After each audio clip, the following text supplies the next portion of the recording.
একদিনের অবিরাম বর্ষণে ভূমিধসে ব্যাপক ক্ষয়ক্ষতি বান্দরকোনা জিপিতে। দক্ষিণ করিমগঞ্জ কেন্দ্রের বান্দরকোনা জিপির ৩ নম্বর ওয়ার্ডের রহমতপুর গ্রামের মৃত রইস আলীর পুত্র আব্দুল ফাতা সংবাদ মাধ্যমকে বলেন, সম্প্রতি প্রতিদিনের মতো স্ত্রী, পুত্র, কন্যা এবং মাকে নিয়ে ঘুমিয়েছিলেন।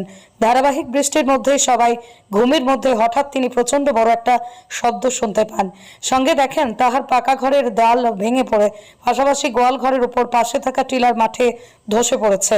নিরুপায় হয়ে চিৎকার শুরু করেন এবং আশপাশের লোকজন জড়ো হয়ে পরিবারের মানুষকে কোনো মতে ঘর থেকে উদ্ধার করেন। ঘরটি নির্মাণ করেছিলেন ঋণ নিয়ে। বর্তমানে প্রাকৃতিক দুর্যোগে সম্পূর্ণ ঘরটির দেওয়াল ভেঙে নেওয়ার পাশাপাশি গরু, ছাগল, হাঁস, মুরগির জীবন্ত প্রাণ কেড়ে নিয়েছে। এখন ছেলে মেয়েদের নিয়ে কোথায় আশ্রয় নেবেন সেই চিন্তাই করে যাচ্ছেন। এই ব্যাপারে আর্থিক সাহায্য পাওয়ার জন্য জেলাশাসক, নিলামবাজার সার্কেল অফিসার, রাজ্যের মুখ্যমন্ত্রী হিমন্ত বিশ্ব শর্মা, স্থানীয় বিধায়ক সিদ্দিক আহমেদের দৃষ্টি আকর্ষণ করেছেন। আমার নাম আব্দুল ফাত্তাহ, বান্দরকোনা জিপি ৩ নম্বর ওয়ার্ড, রহমতপুর গ্রাম। আমার ওই যে বেশি বৃষ্টি দেওয়ার কারণে, এক সপ্তাহ ধরে বৃষ্টি দেয়, ও বৃষ্টি দেওয়ার কারণে আমার ওই যে মাটি ভাঙ্গিয়া আইয়া আমার গড়ের ওয়াল ভাঙ্গি গেছে। এই একটা গড় আসলো, আমার গরু, ছাগল, মুরগ লইতা ইটা ভাঙ্গিয়া একবারে মাটি তুলে আমাই গেছে।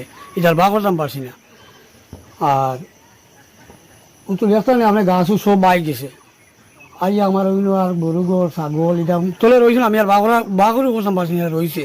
পরে মানুষের পিঠা ওয়াল, গরু ওয়াল ভাঙ্গিয়া আর কি বাদে মানুষের দেখিয়া আমরা বা করে লইয়া গেছেন গিয়ে। আর গরু এখনো খালিয়া, এখনো গরুর ভিতরে জল আমার বাইরে। আমি ওটাও চাই আর যে আমরা MLA সিদ্দিক আহমদ সাহেব এবং সার্কেল অফিসার স্যার আর ডিসি স্যার দিয়ে আমি কই আর আমার একটা গড় দেওয়ার লাগিয়ে আমার গড়টা কন্টেম হয়ে গেছে। আর আমারও ক্ষতি আপনি দেখে রাখতে বা তাই ইনকোয়ারি করে পাইবা আমার ওলা ক্ষতিটা হয়েছে। ওই হিসাবে অনুরোধ করে আমরা চালাচাকিটা লইয়া রইতাম, তাই আমার একটা সাহায্য করা লাগিয়া বা আমার একটা গড় দেওয়া লাগে আমি খুব অনুরোধ করি। তান্ডালি আপনার কিতা মনে হয় কত টাকার ক্ষতি হইব? তো আপনার ক্ষতির পরিমাণ আমি আর কইতাম কিতা ইনকোয়ারি নিজে দেখবা আর আমি এই হিসাবে আর কিতা কইতাম। কয়টা গরু আসলো, কয়টা ছাগল আসলো? 2টা গরু আসলা, 3টা ছাগল আসলা, মুরগ আসলে ভর্তিও আসলে 15-20টা। সব মাটির গরু? সব মাটির মুরগ এখনো রয়েছে। একদম কি দানও আমার রয়েছে মাটির মুরগ।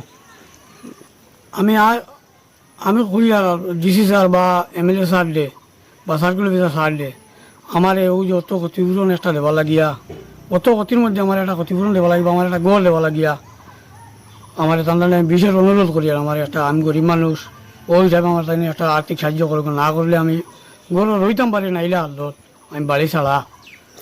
ওই হিসাবে অনুরোধ করি তান্ডানে আমার একটা সাহায্য করা লাগিয়া বা আমার একটা গড় দেওয়ার লাগিয়া।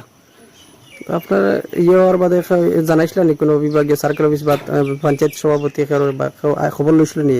সভাপতিরে জানাইছি, তাই কইসন নোট কেম ফটো মারিয়া দেওয়ার লাগিয়া বা বিধায়ক সাহেবরে জানাইছি, তাই কইসন তাই নিজে আইবা প্র্যাকটিক্যাল দেখবে, এখন অন্যবার বিজি আসুন ওই হিসাবে তাই আইতা পারছুন না। অনুরোধ করি তান্ডানটা যে আমার একটা সাহায্য করা লাগে, নাহলে আমি গড় দেওয়ার বাচ্চা কাচ্চা কিন্তু রইতাম পারি না। আমার একটা সাহায্য না করলে আমি এটা ঠিকঠাক করতাম পারি না বা কত ক্ষতি আপনি দেখিয়ে যাইতে বা ইনকোয়ারি করলে জানি ভাইবা। ওই হিসাবে আমি করে আমার একটা সাহায্য করা লাগে, না করলে আমি খুব কষ্টের মধ্যে আছি। ও বালিকার অবস্থা তো আপনি দেখিয়ে যাইতে।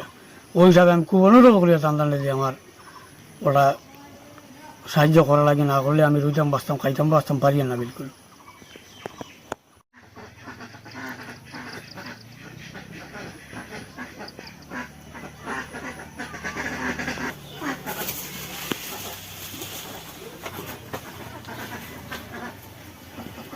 ওখানে আমার গরু, ছাগল, মুরগ, কাশ সব রয়েছেন। 2টা গরু, 3টা ছাগল, মুরগ 15-20টা হইবা, এটা সব রয়েছেন। দামের জমি এখনো রয়েছে, দাম নিতে আমার সব বরমাদ খাওয়া ইলা কিচ্ছু নাই, ওলা হাত ধরে চলে আমার।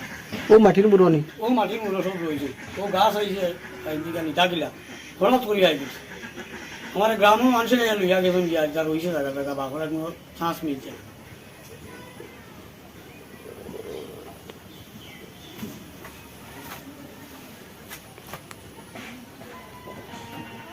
ও যখন আমার দামের জঙ্গি ওইখানে রাখা রয়েছে, বা করতাম পারছি না বিলকুল।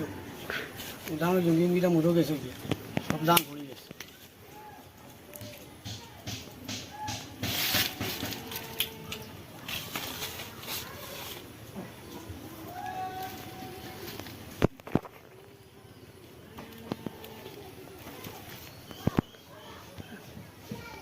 মানুষের কোনো ক্ষতি হয়েছে না না মানুষের ক্ষতি হয়েছে না, ওর সময় মিলছে না, তো আমরা মানুষের লিয়া গেছেন গিয়া